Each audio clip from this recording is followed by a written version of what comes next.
Olá, olá, muito boa noite a todos vocês que estão nos ouvindo aqui, nos assistindo, nos acompanhando aqui no nosso podcast Papo de Pombo, mais um episódio do nosso podcast semanal, tenta trazer assuntos aí de cotidiano, cultura, entretenimento, e hoje nós vamos falar um pouco de cultura, literatura, essa parte assim, até um pouco mais fantasiosa da literatura, que é a parte da literatura cyberpunk, né, do imaginário cyberpunk. E para isso, nossa convidada de hoje aqui é a professora Adriana Amaral, que tem doutorado nessa área de cyberpunk. Nós vamos trocar uma ideia aqui sobre o que é esse estilo literário, principais influências, no que ele influenciou e principais obras da atualidade, coisas do tipo. Então, para quem tem interesse nesse tipo de imaginário aí, de cultura, vai curtir o episódio de hoje. Né? A professora Adriana, ela é professora, como eu falei, professora, né, na Unisinos, não é esse o nome? Eu sempre... Unicino. Isso, Unicinos, né, no Rio Grande do Sul, não é isso? Isso. Legal, ela é professora no Rio Grande do Sul, da área de comunicação, se eu não me engano. Comunicação, isso. Comunicação, professora lá no departamento de comunicação. Então, Adriana, muito obrigado aí pela participação, por estar aí trocando uma ideia com a gente nessa sexta-feira que termina uma semana bem cansativa, pelo menos foi bem cansativa para o lado de cá. Então, novamente, muito obrigado aí por estar gastando um tempinho aí com a gente.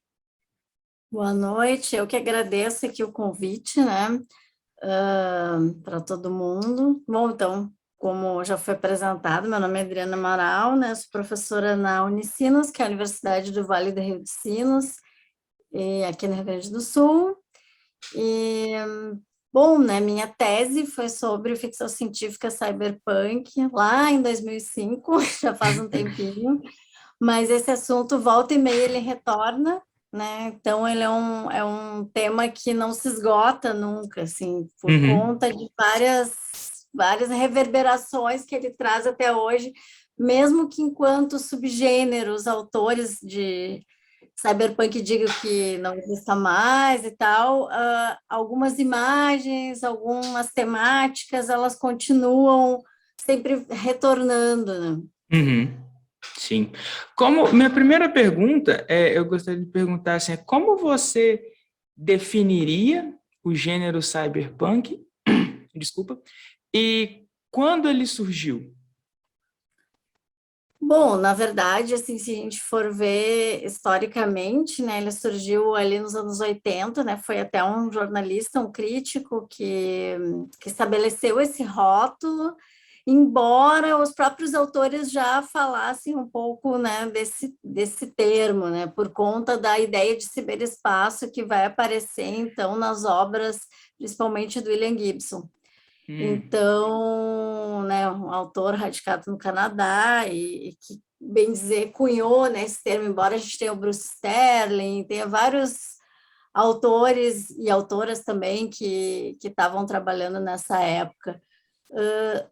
Diríamos assim que o cyberpunk ele é um subgênero da literatura de ficção científica, né, que ele emerge num momento histórico bem interessante, ali final dos anos 70, início dos anos 80, quando está naquele período de ressaca, né, aquele período Reagan, conservadorismo e tal, e eles vão imaginar futuros próximos, né, relativamente próximos, distópicos, aonde o mundo meio que seria governado por corporações, né? O Estado perderia força e as tecnologias, né, de comunicação e informação, elas acabam sendo o grande elo, né, onde as pessoas vão estabelecer, né, seus padrões ali, vão meio que viver nesse ciberespaço, né, que foi um termo que o Gibson cunhou a partir, então, da ideia da cibernética, né? Então, meio que nesse momento aí.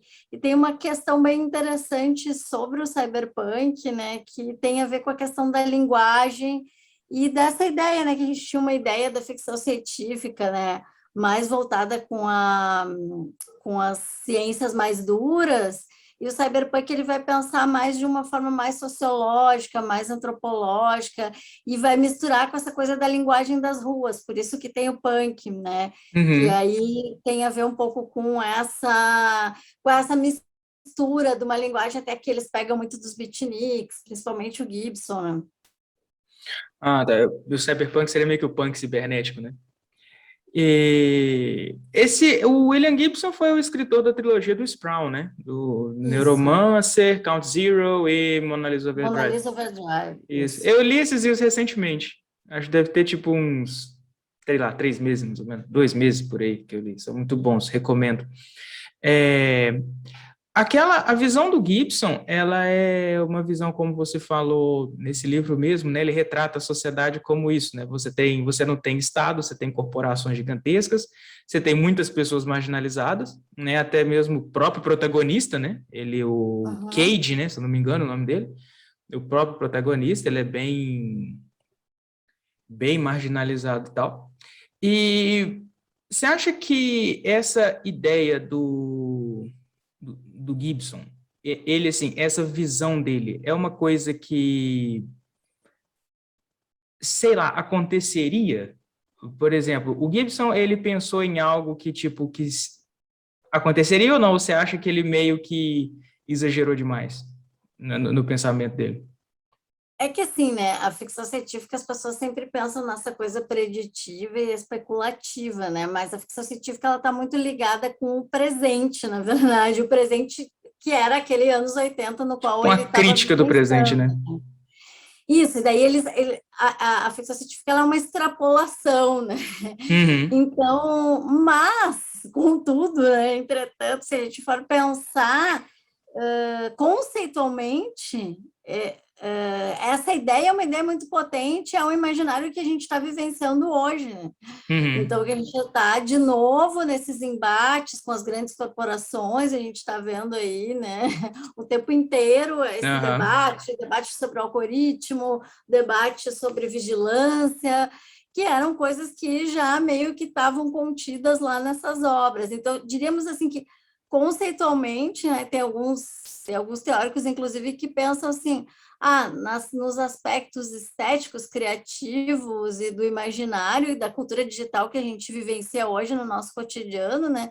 Esses autores, eles fundaram isso, né? Claro que já tinha bases, né, científicas, tecnológicas e tal, que traziam isso, mas em termos do imaginário que a gente tem, né, sobre a cultura digital, uhum, eles são centrais para a gente pensar isso.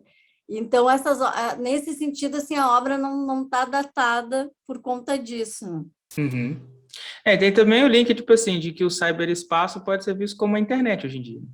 Então, tipo, no Neuromancer, todo mundo fazia tudo pelo cyberespaço, basicamente, né? E hoje em dia a gente faz tudo pela internet, igual a gente está conversando aqui agora. Né? Exatamente. Então, acho que a visão dele de futuro talvez pode não ter, claro, no livro é meio uma caricatura, talvez, né? Tipo assim, da Exato. ideia deles, mas você parar para pensar um pouquinho, voltar o pé um pouco para o chão, você vê muita semelhança, né?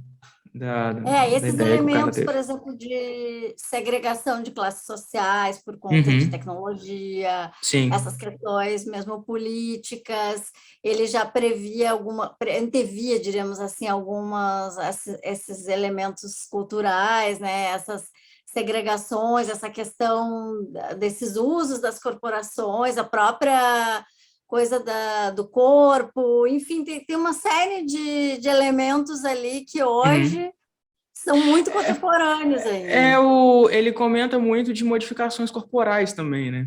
Tipo, Uhum, não lembro se tanto no segundo e no terceiro livro, mas no primeiro tem, no Neuromancer, né? Tem bastante. Inclusive, uhum, a protagonista feminina lá que acompanha o Cage, Molly, o nome dela, né? Ela é cheia Simone. das modificações, né? Ela tem tipo Uhum, sei lá, tipo um óculos encravado no rosto, e tem unha de metal e uhum. tal. Tipo assim, até essa parte das. Claro que hoje em dia você não vê modificações desse tipo, mas tem essa busca por estética usando interferências médicas e coisas do tipo, né?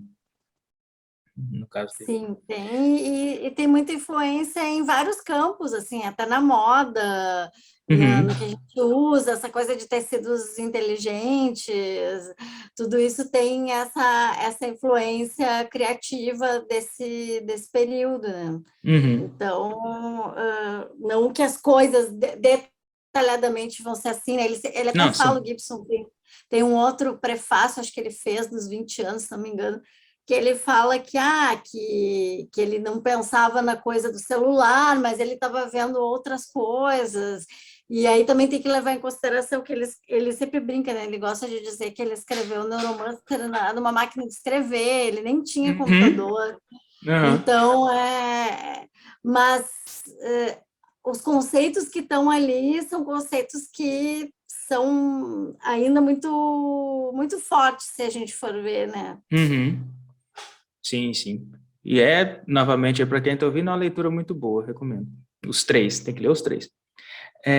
Meio contemporâneo ao Gibson, não sei se exatamente contemporâneo, um pouco depois, teve também o Philip K. Dick, né? Que também é um outro escritor que tem obras de cyberpunk também bem famosas, né? Como Blade Runner, e eu acho que o Minority Report também é dele, se eu não me Isso, engano. E tem isso. aquele. Não, esse não é cyberpunk, né? Que é o Homem do Castelo Alto, mas é dele também, enfim. Mas é também Mas tem um. o Total Recall, que traduziram aqui, né, no filme como Vingador do Futuro. Ah, Eu esse é dele. gostei Ah, esse é bastante. dele também? É Eu não dele. sabia, Mas não. ele é anterior ao Gibson, né? Porque ele é do que a gente chama Hum, de New Wave of Science Fiction. Na verdade, é que ele não, eu digo que ele é proto-cyberpunk, porque ele já trazia uhum, elementos, né, do cyberpunk, aham, mas não era ainda assim, na timeline da história da ficção científica, ele é considerado New Wave. uhum, Mas tem vários elementos que o Gibson e os outros autores do cyberpunk vão beber de influência para usar isso. E o que acaba acontecendo? Quando o Blade Runner é lançado, em 82, que foi o ano que o Kadik morreu, né? Ele chegou Ah, aí ele nas morreu em gravações. 82. Ele chegou aí nas gravações, tem foto dele nas gravações. Uhum. O filme, né, do Ridley Scott, ele já pega essa atmosfera estética do cyberpunk e transforma Total, total. Eu vi esse filme com Harrison Ford, né? isto. É Uhum. um clássico já. Até fizeram uma continuação agora há pouco tempo, Foi em com o 2049, 2049, isso. 2019. Com o Denis Villeneuve. Também muito bom o filme. Então, eu não sabia que o K. Dick era anterior ao Gibson. Então, Gibson foi influenciado por ele. Isso. Isso porque nas linhas, né, históricas da ficção científica, né, a gente sempre tem o que eles chamam de ondas, né, e aí essas que são esses movimentos, né, de Uhum, gêneros, gêneros, e o que acaba acontecendo é que normalmente tem um gênero que é mais utópico, ensolarado, que acredita na humanidade, e aí vem um outro gênero distópico na sequência, né, essa coisa uhum, geracional mesmo. uhum, Então, como o gênero que tinha antes, né, dos anos 80, era um gênero, ainda estava naquele período, né, de euforia e tal, o Gibson e Sterling e vários outros, eles vão se inspirar na New Wave, né, que é ali nos anos 60 e tal, que tem muita influência também da questão contracultural, da cultura hippie da época, uhum, da década de 60. né, Uhum.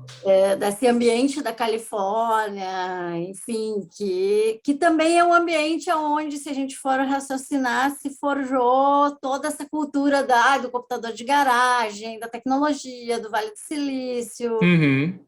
Então, assim, está tudo meio conectado, né? Entendi, entendi. O seu trabalho de doutorado, eu comentei aqui, ele foi baseado no Philip K. Dick, né? Isso. Na... Na verdade, assim, o meu trabalho ele Hum, não é sobre literatura, né? Porque eu sou da comunicação, mas uhum, eu entendo que a literatura foi um vetor que propiciou que é um dos fundadores da cultura digital, né? Que é toda a estética cyberpunk, que veio, né? Muitos esses elementos que foram puxados da New Wave, sobretudo do Philip K. Dick, são elementos, né, como a cidade, enfim, o personagem outsider e tal, que tem influência também do cinema noir e tal, Uhum. toda essa narrativa que aí depois aparece muito bem nas adaptações cinematográficas, elas influenciam o imaginário que a gente tem na constituição da cultura digital, né? Então, Uhum. é mais ou menos por aí que eu vou. Então, esses movimentos acabam influenciando culturalmente, socialmente, a forma como a gente usa as tecnologias hoje e todo esse movimento aí da cybercultura, enfim, Uhum. foi um pouco nesse direcionamento, né? E que daí se desdobra em várias mídias, videogame, música, Sim. enfim. Hoje em dia você vê, todas as outras mídias e artes acabam tendo influência dessas que são, dessas iniciais, assim, né? Mas aí, como é que foi o seu trabalho de doutorado baseado nisso? No que você focou, assim, meio que onde que você chegou na sua pesquisa? Bom, que nem eu falei, faz um tempinho que eu não falo sobre isso, né? Porque eu Não, defendi lá um em resumo. 2005. Eu estava no primeiro ano do ensino médio, em 2005. E, mas, enfim, então, eu fiz uma pesquisa, né, arquigenealógica, né, muito calcada na metodologia Foucaultiana, né, e aí a minha ideia era, então, ver essa questão conceitual mesmo do cyber, que veio da cibernética e que são, né, bem as origens aí da cultura digital, e, Uhum, por um outro lado, essa questão do punk, que são esses movimentos de rua, do faça você mesmo.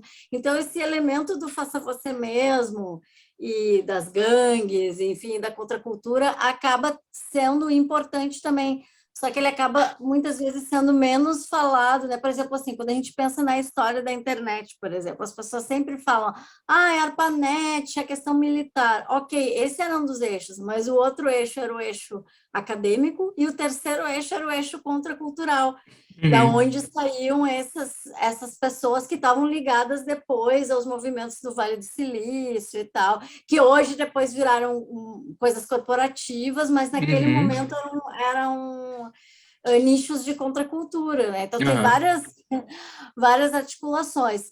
Aí o meu trabalho, né, para falar especificamente da minha tese, eu estabeleço algumas pontes, né, algumas hipóteses sobre o porquê que o imaginário que a gente tem, né, da cybercultura, ele é um imaginário tão distópico. Então eu imagino, uhum, então eu estabeleço essas relações a partir desses elementos que estão no Philip K. Dick, né, como essa coisa do noir, essa coisa o personagem, né, que é o outsider e que vai fazer um trabalho, né, uhum, para determinadas companhias, essa relação com a tecnologia, porque também, muitas vezes, quando se pensa em ficção científica, se pensa em espaçonave, etc. Ok, alienígena, né, e tal. isso, e esse é um Uhum. gênero da ficção científica, né? Space opera Space e tal. Opera. Uhum. Mas a ficção científica cyberpunk ela é calcada na vida cotidiana, né? No real, Uhum. entre aspas, na cidade, no urbano, principalmente essa Sim. questão urbana, né? Então, por isso que a cidade, aí eu estabeleço alguns elementos, assim, a cidade como esse lugar, né? Onde estão as tecnologias e onde tem essas divisões em classes sociais, em castas, etc. Então, vai muito por aí, assim. E a minha hipótese central também é que tem muitos elementos sombrios, góticos, que vêm de várias fontes, né? Mas que voltam nessa estética cyberpunk de um modo mediatizado. Uhum. Ah, legal. Interessante. Procurar sua tese depois para dar uma lida. Achei da hora. É, depois desse desse movimento e tal, inicial do cyberpunk, desse lado da literatura, né? E aí você comentou a década de 80 e tal, essas coisas. Como a gente já comentou aqui, teve várias mídias posteriores que beberam muito da fonte do cyberpunk, né? Tanto em música, em jogos, em filmes, principalmente, acho que o Matrix é dos grandes exemplos, né? Do, dessas adaptações. Você acha que essas adaptações que vieram depois, elas incorporaram, como o contexto social muda, né, com o passar do tempo, essas novas adaptações, elas conseguiram incorporar bem essas mudanças sociais e fazer novas críticas? Ou não, elas ficaram meio garradas na década de 80 ainda? Eu acredito que algumas sim, claro, aí teria que ver caso a caso, assim, né, Uhum, na cada uma, mas eu acho que sim, eu acho que esse é um subgênero muito flexível, né, que ele tem alguns elementos centrais, estéticos, mas essas questões sociais, elas podem ser abordadas, né, então, uhum, por exemplo, se a gente for pensar, né, Matrix, que a influência direta veio do Neuromancer, né? sim.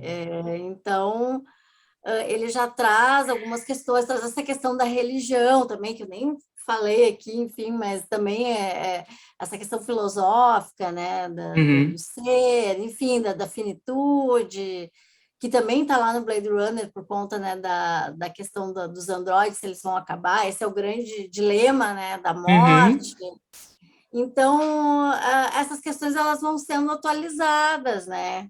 Claro que na cultura pop também tem muito essa questão de reciclar coisas, né? Tem essa sim. questão da nostalgia, né? Então, agora, por exemplo, vai ter o Matrix 4, então já está Uhum, se falando de novo, né? Esse assunto tá em voga de novo por conta desses pontos, né? Então, eu acho que sim, que várias obras que vieram depois atualizam, outras, claro, ficam só mais na superfície da estética mesmo, né? E não dos elementos sociais, políticos, porque tem uma questão política muito forte, né?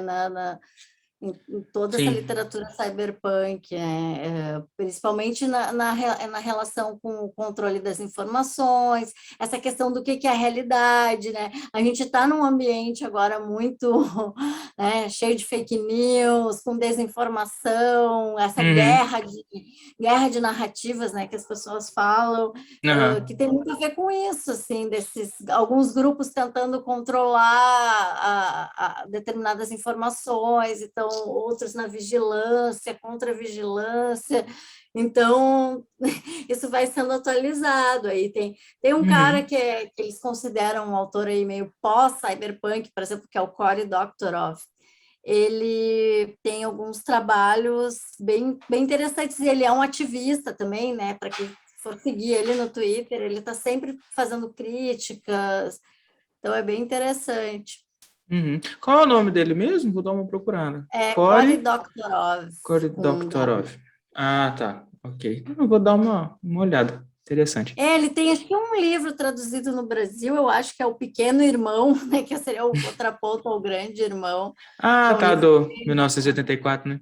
meio infanto-juvenil, esse O Pequeno Irmão, Little Brother, né, em inglês. Uhum. Uhum. E, e ele tem alguns outros também. No site dele, por exemplo, ele deixa os livros disponíveis gratuitamente. Oh, que legal. Ele milita pelo software livre. Ele é um cara bem, não é só escritor, né? Também ele é ativista, está sempre envolvido em causas. Uhum. Ah, bacana. Vou dar uma procurada nele depois. Não conhecia. Não tinha ouvido falar sobre ele ainda. Bom saber. Bom saber. Ah, legal. O Cyberpunk também, depois ele gerou, claro, alguns subgêneros também, né? tipo assim, baseado dele, ele gerou alguns outros subgêneros. Eu não sei se é bem correto falar, mas não sei se é correto considerar o steampunk como um subgênero Ele do é um cyberpunk. derivado, ele é um derivado, porque ele aparece depois, né? Só que em vez Uhum. dele especular para o futuro, ele especula para o passado, né? Aham, tipo, Então faroeste, né?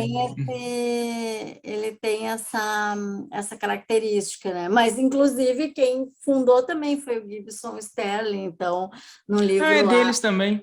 é a máquina diferencial. Esse Uhum. livro também tem em português, saiu. Né, que traça esses elementos da era vitoriana, né, mas aí pensando o que aconteceria, é um arif, né, que a gente Uhum. chama. Uhum. O que aconteceria se o computador, né, o silício, fosse descoberto na era vitoriana, né? Como seria a Revolução Industrial, seria diferente, né? A Aham. mesma coisa que eles especulam essa questão, né, no futuro próximo, aí agora eles voltam para o passado. Aí, claro, depois vieram vários outros autores com outros trabalhos, enfim, e aí hoje o steampunk é um gênero imenso, assim. Tem Uhum. também o solar punk, né, que ele é menos distópico, tem Qual que é esse? Solar solar Punk? punk de sol, né, solar. Ó, Então esse tem eu não várias, conheci. Eu já ouvi falar de um, acho que é, não sei se é ecopunk que chama, tipo assim, que você tem também, que é extrapola com o fim da ecológico. natureza, né? Tipo, uma Isso, coisa. O isso. ecopunk, eu assisti, na verdade, um anime que é de ecopunk, que é o Ergoprox, não sei se você já ouviu falar. Não vi. Ele é num futuro distante, assim, onde sobraram poucas cidades no mundo, e essas cidades vivem em redomas, né? Aí ali dentro é tudo bacana, tipo assim, a cidade top, todo mundo tem um robô de empregado, o consumismo comendo solto para todo quanto é lado, tipo assim, tem propagandas de compre isso, compre aquilo para todo quanto é lado, é uma cidade assim, bem futurista, só que do lado de fora da redoma é um deserto gigantesco. Então, tipo, não tem nada, não tem uma árvore, não tem água potável, não tem nada. Fora da redoma, o mundo é totalmente devastado, não tem mais nada. Aí ele trabalha com esse cenário, essas repercussões também de robôs sencientes, e ele mexe com um pouco de religião também. Ele é até meio cheio de coisas. Esse é um anime interessante. Não sei se você gosta da mídia, do tipo de mídia, fica aí a recomendação. Não, Mas não, esse não conheço. Eu conheço lá os clássicos, né? Ghost in the Shell, Ghost in the Shell, conheço. e Lane, Serial Experiments, esses todos Ah, você têm. conhece Serial Experiments Lain? Nossa, achei mais Sim, alguém que conhece, velho. Eu assisti esse anime umas 3 vezes para eu conseguir entender do que ele tava falando. Achei bem. que esses são os que tem. E, claro, o Akira, né? Que é Uhum, também clássico já, a gente já considera. Esses aí já estão dentro dos clássicos. uhum. O, o Serial Experiments Lain, ele mexe muito com essa ideia do cyberespaço também, né? Porque você tem a menina que começa a desenvolver um interesse muito grande pelo computador, depois que a amiga dela suicida e fala que está num lugar melhor, né? E ela fala mandando um e-mail, né, de que ela está num lugar melhor. Então aí o anime ele vai, pelo menos algumas resenhas que eu li, ele na época que eu assisti, ele comenta muito essa ideia tipo assim das duas personalidades da pessoa, né? Uma fora do computador e outra dentro, né? Porque a Uhum. Len era uma menina que não tinha amizade, não conversava com ninguém fora do computador, mas dentro do computador ela era meio que toda poderosa, assim, todo mundo conhecia ela, sabia da lenda e tudo mais. Ah, bem da hora, bem da hora. Hoje em dia, qual você acha que são as, assim, ou principais obras, ou obras com maiores influências, obras mais, tipo assim, importantes, mais da atualidade nessa área? Não sei se se acompanha bem e tal. Agora até estou meio parada, assim, mas há uns 2 anos, né? Tem nem sei se saiu já alguma segunda temporada, não vi, mas saiu aquele Altered Carbon na Uhum. Netflix, né? Aham, assisti. Muito Ele é bom. bem, Uhum. ele está bem dentro dos elementos que ele é baseado, né? Também num livro. Uhum. Deixa eu ver agora, assim, de cabeça, estou tentando me lembrar. Geralmente, né, os animes trazem muitos elementos, os videogames. Bom, Cyberpunk Teve, 2077, todo o problema aí, teve todo um debate, né, sobre o jogo em si. Tem muita coisa de música, assim, a música eletrônica recebeu muita influência, né, do cyberpunk, nos gêneros mais industrial, mais gêneros mais alternativos, então isso acaba também sendo importante, né? Eu vejo muito também, muita influência, agora que eu tenho trabalhado com isso, muita influência na moda, né? Então, Uhum. até faz o que faz, não faz nem um mês, eu participei de uma banca de TCC sobre que trazia elementos do cyberpunk de novo para a moda, né? Toda essa coisa das máscaras que já era pensado por conta, aí era pensado mais por causa do meio ambiente, né? Da chuva, enfim, mas é toda essa ideia do vírus, né? Que algumas pessoas chamam de biopunk, né? As histórias nessa linha. Uhum. Também, então tem muita influência, né, de visual, de estética mesmo, né? Como é que é agora eu fiquei curioso. Como é que seria, além dessa ideia das máscaras, como é que seria, como é que é a influência do cyberpunk na moda? Acho que como eu não entendo nada de moda, eu não consigo nem pensar como é que Não, como tem é que muito tem essa essa coisa, influência. assim, do Como é que é? uso, tem muito essa coisa do uso das cores do neon, né, toda essa coisa meio retrô, né, esses Uhum. elementos misturados também com tecidos sintéticos, tecidos inteligentes, que são aqueles tecidos tecnológicos, né, que entendem se tu está com frio ou se tu está com calor, pela Sei. temperatura do corpo. Então, tem uma série de coisas. Tem essa coisa mais streetwear, né, da pessoa usar as roupas nas ruas, a roupa ter bolso, né, tipo, principalmente feminino, né, se a gente for pensar, né, então são influências, às vezes, não tão óbvias, mas que elas se destacam, assim, e tem marcas que usam também algumas estéticas dessa, né, na, nas suas coleções. Então, tem voltado também com muita força por conta desse retorno aí nostálgico de várias coisas dos anos 90. Então, isso tem aparecido com uma certa regularidade. Uhum. Ela tem influência da moda puramente punk também? Ou não? Também, e Entendo, porque também da uhum. oriental também, né? Então, tem muita Ah, coisa é? de de cultura otaku, enfim, essas tribos de Tóquio, enfim, então é uma mistura de vários elementos, assim. Uhum. Olha só, nunca ia imaginar a influência cyberpunk na moda. Interessante, legal. O steampunk também é um movimento que influenciou muita coisa na moda. Então, assim, tem muita, além do cosplay, né? Tem Uhum. muita coisa que aparece também, por conta de que são gêneros literários muito estéticos. Sim. Então, que estão muito relacionados com design, né? Então, Uhum. então eles criam, é por isso que eu falei, eles constroem imaginários, né? E a gente já não consegue enxergar mais a coisa de outro jeito, né? Quando a Uhum. gente pensa em cyberpunk, automaticamente a gente já pensa no fundo verde, nas telas, né? A gente já tem imagens prontas, assim, Aham. midiaticamente, que chegaram para nós já. Uhum. Ah, tá. Ah, legal, legal. É, eu acho isso muito, muito legal. Tem muita Hum? influência do Japão também, né? Essa influência oriental que já estava lá no Neuromancer também, e Uhum. que depois aparece em Blade Runner. Então, essa coisa do Japão especificamente aparece com força. Tá. Ah, no Neuromancer a história começa no Japão, inclusive, né? Sim. O Cage, ele tá lá perdido no meio do Japão, né? E realmente, é que E você... depois tem Uhum. outros livros do Gibson também, no reconhecimento de padrões, também aparece de novo a questão do Japão. Então, Uhum. é um É ponto, recorrente, assim, né? é Bem recorrente, recorrente, por causa da né? influência, né? Uhum. Saquei.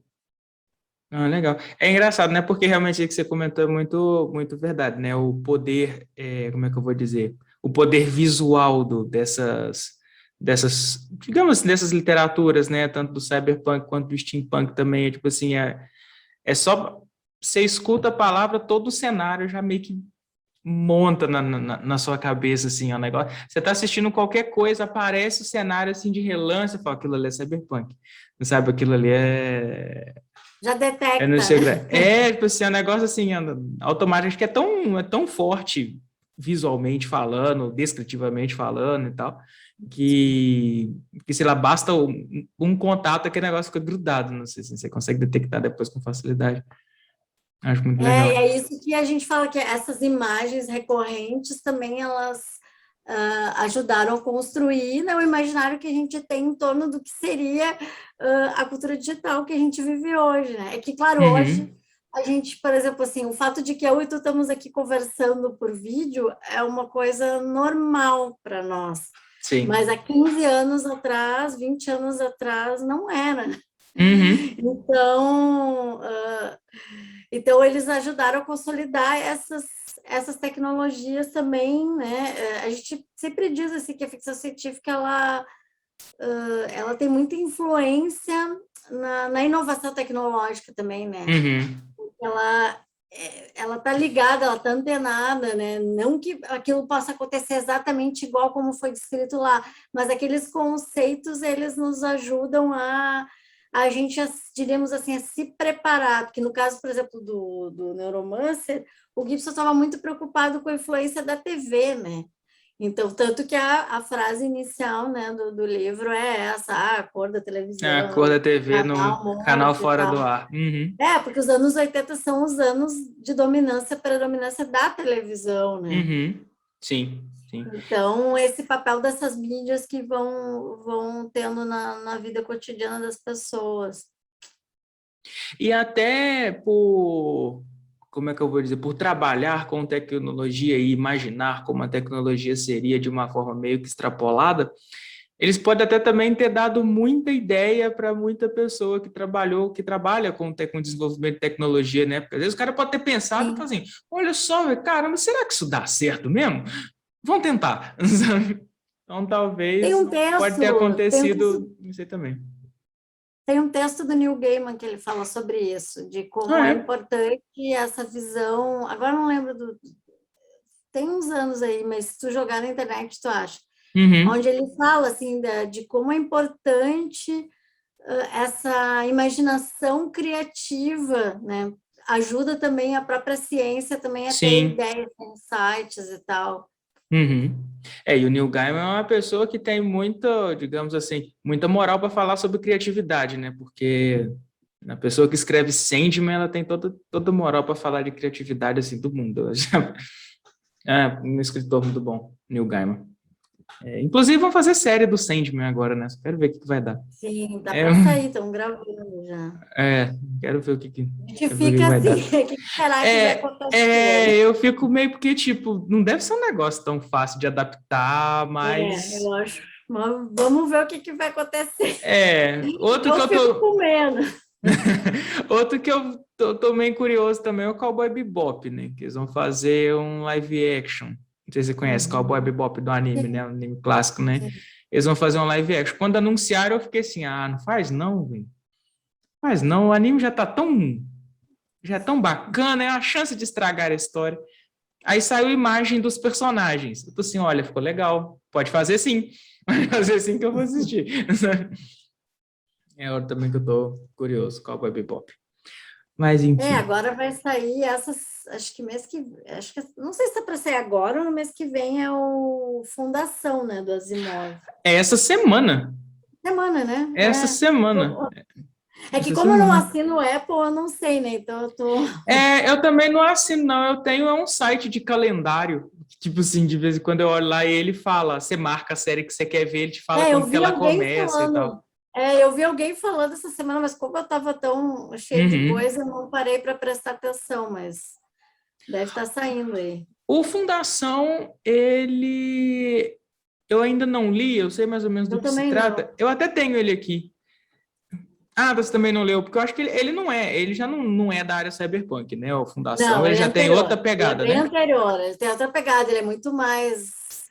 Ele é do que a Space gente chama Opera, Golden talvez? Age. Ele é Golden Age, é Era Tá. Dourada, é outra pegada, né? Não, eu só citei porque está nessa leva Sim, agora de das adaptações. adaptações. Mas ele Uhum, não. Não, ele é bem Space Opera. aham. É do O Asimov, Asimov o Asimov é bem Space Opera, né? A pegada dele. E dele eu só li o Eu, Robô, né? Que eu achei até... Não vi o filme, só li o livro. Achei o livro muito interessante até. Tipo assim, ele trabalha com, tipo, psicologia robótica, a ideia do livro, assim, e tal.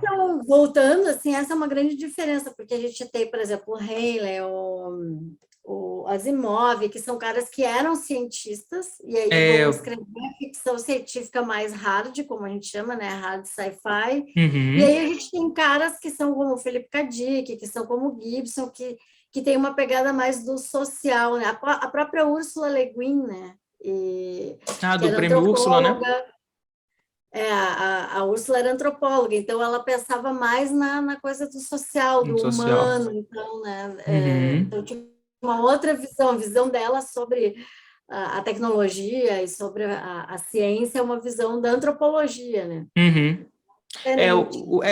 O Asimov, inclusive, acho que ele era de exatas, não era? Ou ele era bioquímico, não Sim. sei, ele era uma pegada Mas era das exatas, ele assim. era uma, então, Então tipo são assim, visões diferentes, né? uhum, Até na escrita mesmo, sim, né? é porque o cara carrega toda a bagagem que ele já tem para a literatura que ele vai fazer, né? Acho que o C. Clarke também, acho que o C. Clarke também era Sim, acadêmico, era físico, eu acho. Eu não tenho certeza acho se ele que era sim. físico, mas acho que eu li o Odisseia no Espaço, né? Então, tipo, tem toda uma, como é que eu vou dizer? Ele falou, a ideia dele não é social, né? Não é tanto É. assim a parada social. Ele já mexe numas abstração de encontro com alienígena, como é que seria assim, vida inteligente fora do planeta e como seria esse contato e tal. Já tem uma ideia bem diferente. Mas é também bem interessante a pegada deles, eu gosto. Ah, muito bom. Além dessa parte da literatura cyberpunk, da coisa assim que você trabalhou, em qual outras áreas que você também atua?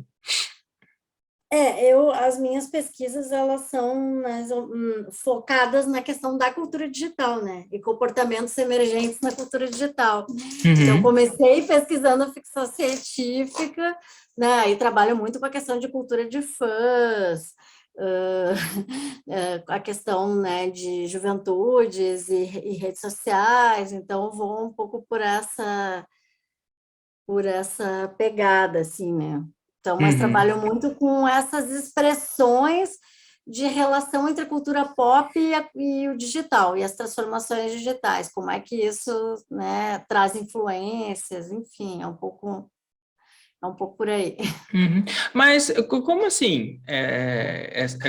Como assim como é que são feitas mais ou menos essas influências? Cultura pop no geral também ou alguma coisa mais específica?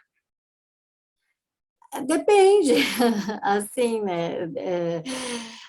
Esse é o meu laboratório de pesquisa, se chama Cult Pop, e a gente trabalha a Uhum, cultura pop, comunicação e tecnologias. Então, por exemplo, assim, tem desde pessoas pesquisando memes, pessoas pesquisando, deixa eu passar agora, a questão de fãs, né? A gente tem um eixo bem forte de estudos de fãs, né? E aí, desde fãs de cultura nerd, até fãs de música, até, enfim, tem uma série de questões aí, como é que as tecnologias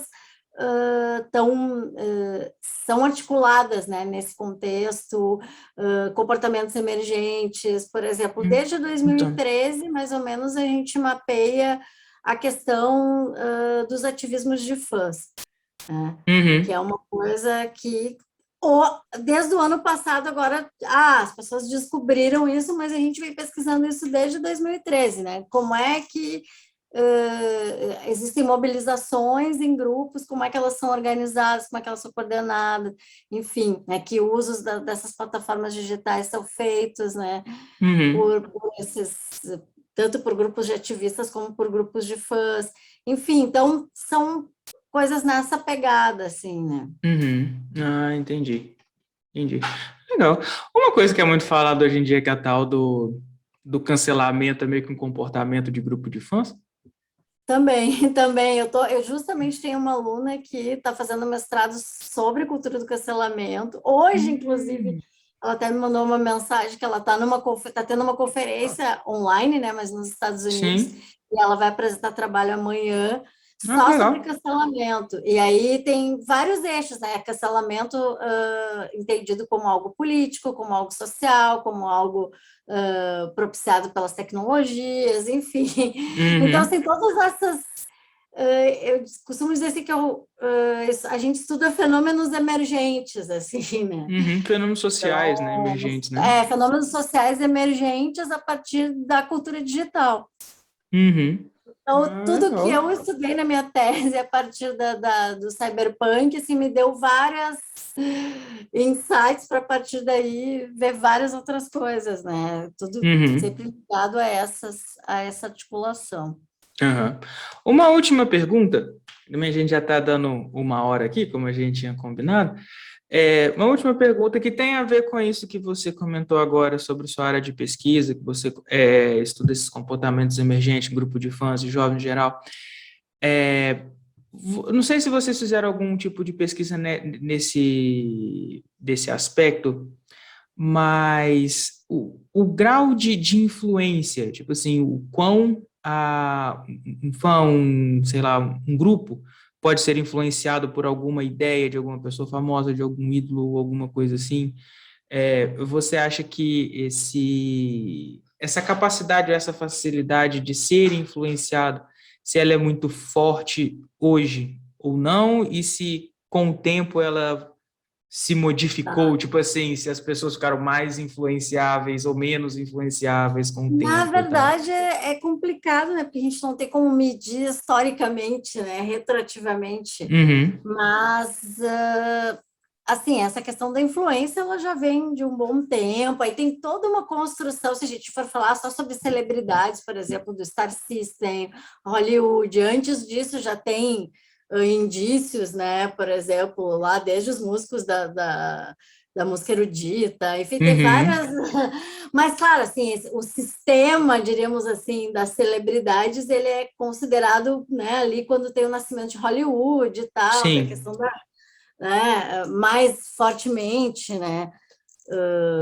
Porém, né, o que a gente vê hoje é que a gradação da influência ela vai mudando, e aí tem essa questão da reputação, tem a questão da chancela, de quem fala, tem a questão do capital social que a pessoa tem, né? Então, tem de vários tipos, assim. uhum, Então, a gente tem estudado algumas coisas sobre essa questão dos influenciadores digitais, né? Hoje mesmo a gente fechou um texto aí mais focado na questão desses influenciadores de divulgação científica, né? Que agora tem se uhum, falado muito sobre isso e tal, né? Desde a pandemia e tal.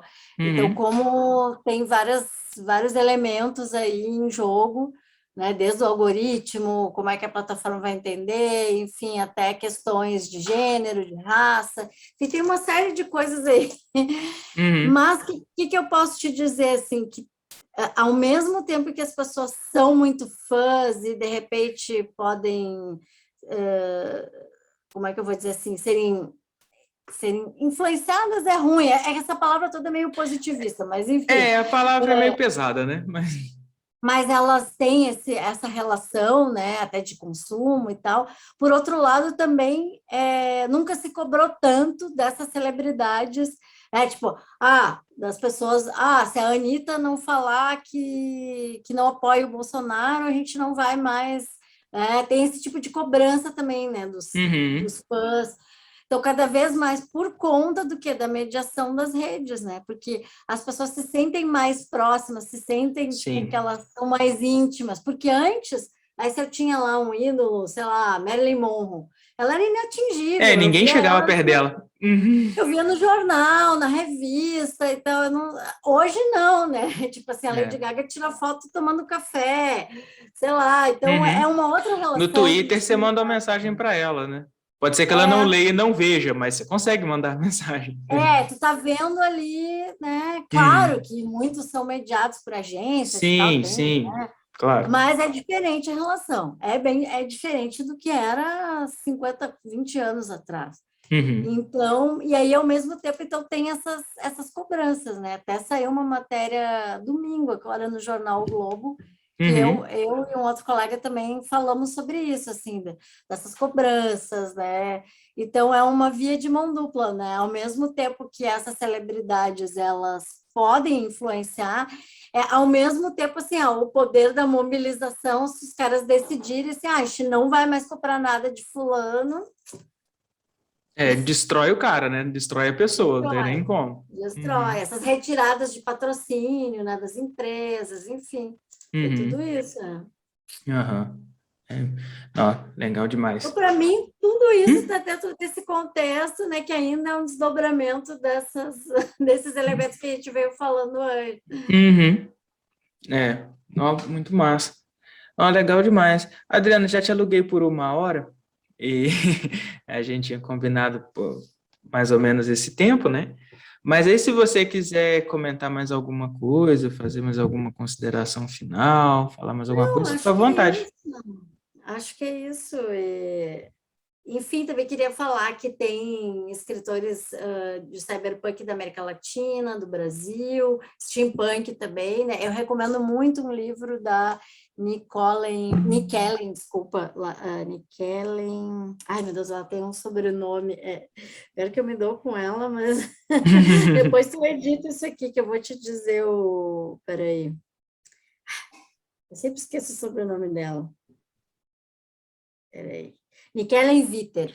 Ela Nickel tem um Vita. livro chamado Viajantes do Abismo, que Uhum. acho que de 2019, não sei se tu já leu esse, é um Não, não. steampunk no Brasil, assim, então é bem Legal. Ela é interessante. brasileira?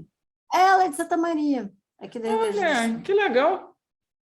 Então Massa. saiu pela editora AVEC. E Uhum. tem vários escritores bons aqui no Brasil também, que estão trabalhando com essas questões, então recomendo o pessoal também ficar de olho nesse pessoal. Uhum. Ah, legal demais. Então, novamente, Adriana, muito obrigado aí pelo seu tempo, pelo bate-papo, gostei bastante, é um tema que eu gosto muito, inclusive. E você que nos assistiu, nos ouviu aqui esse episódio, você gosta de Cyberpunk também? Acredito que sim, porque é uma área muito boa. Procura mais textos, mais filmes e livros a respeito, é muito legal essa parte da literatura. Se você gostou do papo, deixa aqui aquele likezinho bombado aqui no vídeo, fortalece bem o trampo, ajuda aí a gente, se inscreve no canal, compartilha aí com seus amigos e semana que vem tem mais. Valeu!